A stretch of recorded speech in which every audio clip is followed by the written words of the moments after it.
Now they'll throw here out of the gun. Quick hitter here. It's complete. They give him 17 yards that time as that'll move the chains. Of course, the catch was nice, but how about what happened after?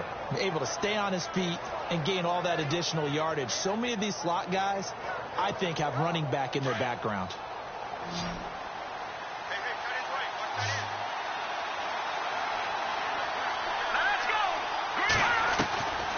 Now on first down, he'll drop to throw it. His pass caught at the 4. And he couldn't quite get there. Tackled down at the 1. 11 more on that one and another first down. Great mix of play calling so far. 3 runs, 3 passes. All 3 passes have been completions. First and goal. I think on defense now, you have to almost take it. And he takes it across for a Rams touchdown. A great play there with touchdown number 8 on the year. And the Rams are in for 6.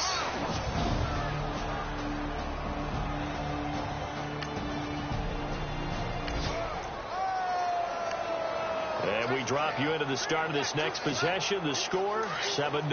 And the Rams now coming out on the field. And for them, a touchdown their last go-around. Obviously, they'll be hoping to do that again. And when you start plotting for this drive, when you start thinking to yourself, okay, what are we going to do? You don't go away from what you did before because that worked.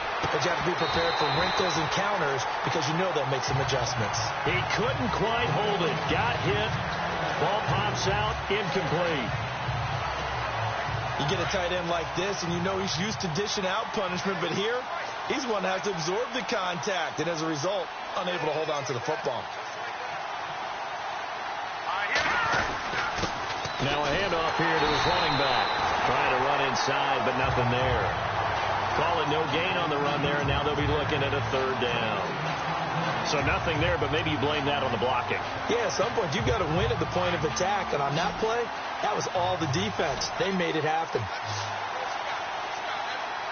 Here we go. They'll set up to throw. And he finds a man on the crossing route.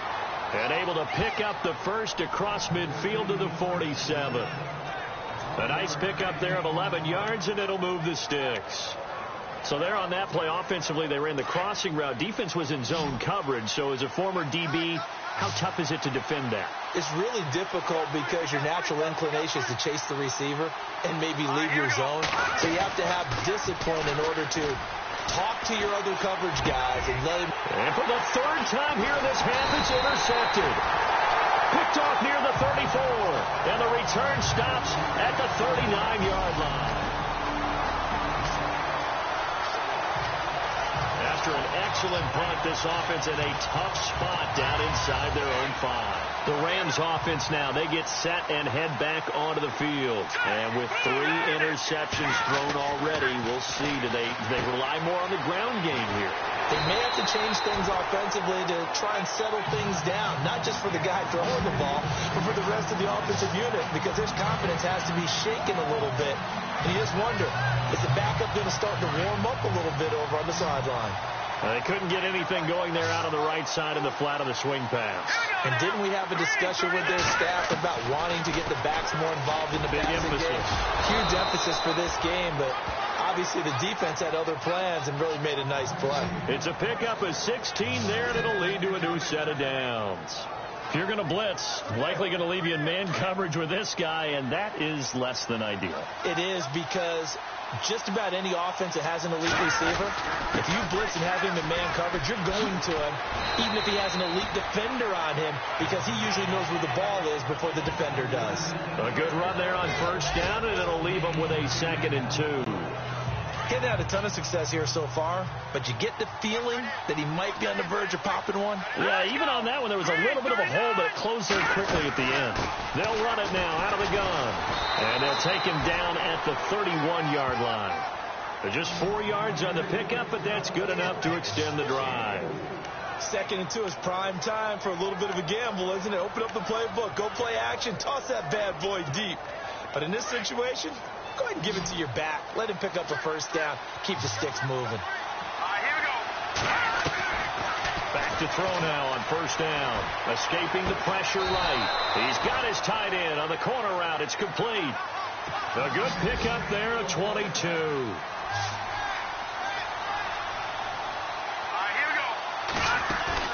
They go play action here on first down. He's got his man on the crossing route. And he's going to get this inside the 30. Another big gainer that time. This one goes for 19 yards. Well, this is how you shape the thoughts of that interception on the last drive. You come out and start this one 4 for 4. And watching him throw it around with that type of confidence reminds me of a guy I played with way back when who told me, I don't care if I throw 10 interceptions in a row. I'm going to stay confident, keep flinging it. I just figured there's something wrong with the football.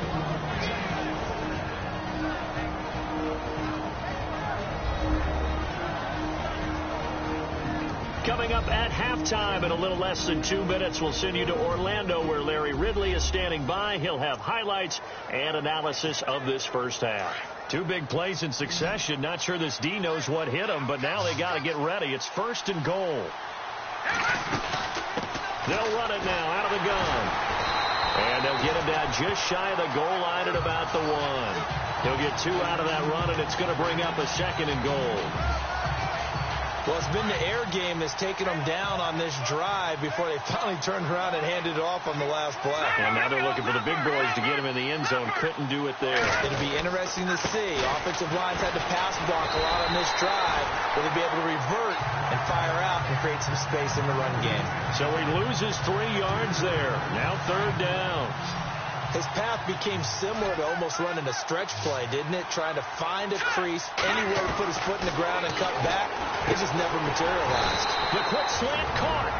And now the Seahawks are going to take a timeout here on defense. It's just their first, so they'll have 2 remaining here before we get to halftime.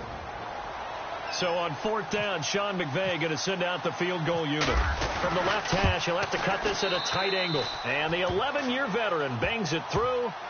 And the lead moves to 10-zip. And that field goal caps an 11-play drive.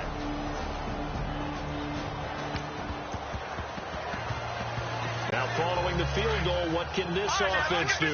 We're about to find out. And the Rams getting set to go now. And with time quickly fading here in the 2nd quarter, not sure how aggressively, offensively they want to play this. I think we'll find out just how much they trust their guys in this situation if they decide to take a shot. And it pops free. The collision there jarred the ball loose and brings up 2nd down.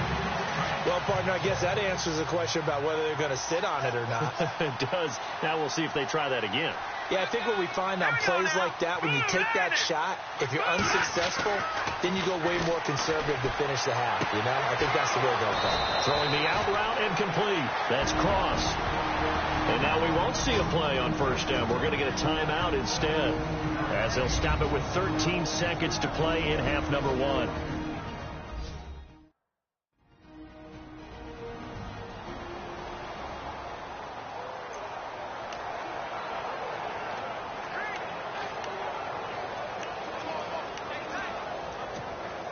And the offense lining up 1st and 10.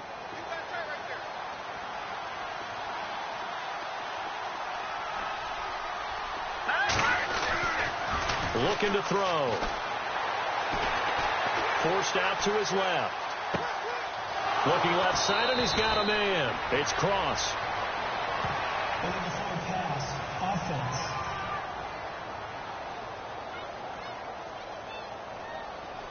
Now that's one they hate. The ball's got to come all the way back. So that's an explosive play, a really explosive play that gets wiped out, and they have to start over after the penalty.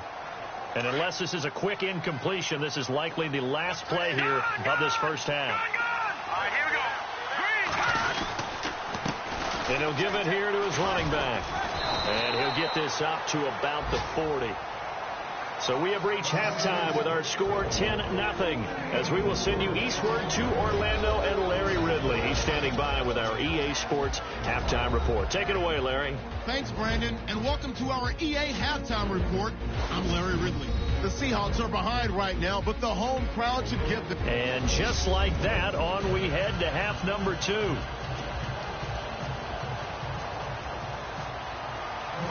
So both teams have their marching orders, and we'll get going again here in quarter number 3. This fielded a few yards into the end zone.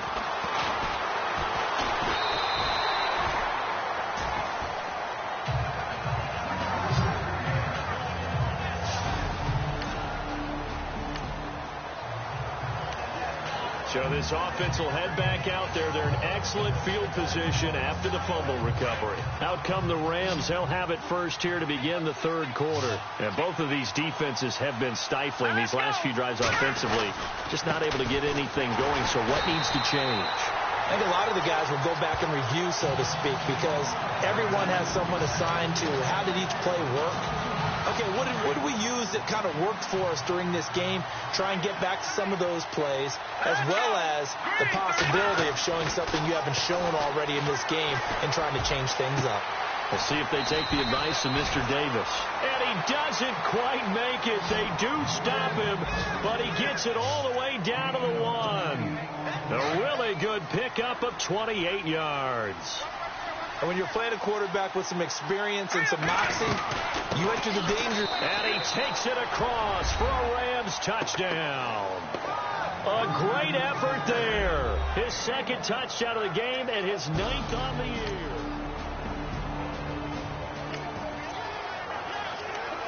So after giving up the touchdown, now what can this offense do? Can they strike back? We'll see. 1st and 10. So now here are the Rams as their offense comes back out. This is sort of what you would call a put-away drive, isn't it? They score here, especially a touchdown. It's almost out of reach. It certainly feels that way, and I think that they're going to call their plays accordingly, because what you really want to do, even though you know the scoreboard is still up there and the game's going to go on, in fact, you can take the spirit away from another team, that their drive and will to come back and win can be taken with another score right here. It's still third quarter, but you just get that feel. Yeah, they're teetering right there on the brink, aren't they? A nice pick up there, 10 yards, and it'll move the sticks. They're trying to show that they can run the ball and protect this lead. Give it to the backs, play a little bit of keep away, don't you think? And that's probably a good philosophy at this point, going to make that defense stand up and stop them. Now back to throw. Going down the middle, and it's complete. And he gets this one all the way down inside the 20-yard line. A good pickup there, 26 yards. Well, clearly one of his advantages as a passer is his height, sit back in the pocket, fired over the middle. That makes things tougher defensively, doesn't it? It really does, because your goal is to move the quarterback off his initial spot when he gets his drop back completed. But when you have that type of height, he can stay in there if he's willing to take the hits. And he's going to take this one in for a Rams touchdown. Brandon, my man, just one sentence for that one. Clinic. And that's what they've done. They lead the league in points per game this season, but it's been quick strikeability as we saw on that drive. I think they're actually intimidating defenses, because they're back on their heels right away, wondering where it's going to come from, how they're going to hit them. This group is well organized, well coached, and extremely confident in what they do.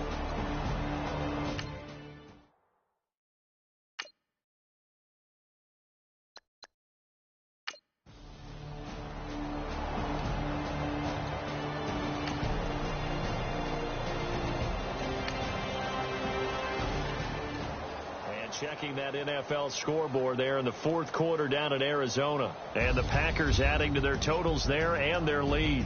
And if they could hold on to that lead, it would be win number 4 on the season for them. The storyline in this one, Charles, no doubt the number 0. Zilch, nada. A shutout so hard to do in the NFL. It really is. And what an accomplishment, because you feel that not just on the defensive side, but as a full team. There's a lot of pride that goes into shutting out an opponent. And how about that 0 on the scoreboard for them, going along with those zeros in the time column, too. So for our visitors, that early momentum continues here as they move to 4-0. And they'll return home next week to take on the Cincinnati Bengals. Meanwhile, for the Seahawks, the defeat is their first of the year as they drop to 3-1. And they'll try to rebound next week as they head to Glendale to take on the Cardinals. So that'll just about do it for Charles Davis. I'm Brandon Gaudin. You've been watching the NFL on EA Sports. For more, log on to easports.com. So long, everybody.